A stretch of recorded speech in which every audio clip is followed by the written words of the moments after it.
দেখো বন্ধুরা, এখানে আমি ডাঁটা কিরম আলু ডাঁটা কেটে নিয়েছি। পুঁই ডাঁটা গাছের ঘরের গাছে নরম নরম কেটেছি। পুঁই ডাঁটা পোনা মাছ দিয়ে ঝোল করবো আর কাঁকরোল ভাজা করবো। তো এখন উনুনে কড়াই চাপিয়ে তেল গরম করে মাছগুলো আগে আগে ভেজে নেবো।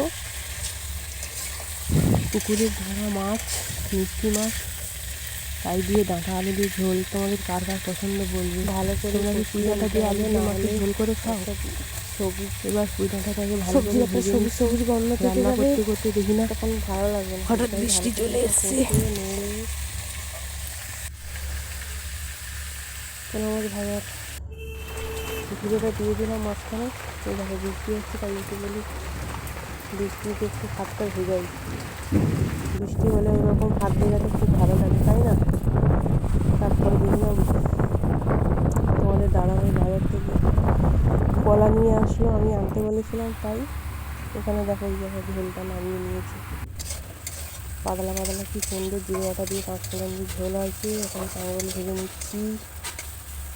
দুপুরের খাওয়া দাওয়া তোমাদের নিমন্ত্রণ এবার চলে আসো।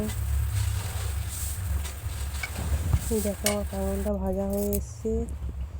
এখানে দিদিমা উনুনে রান্না করছে উচ্ছে ভাজা, তারপরে পুঁই শাকের ভাজা। পাতাগুলো ফেলে দেবো, তাই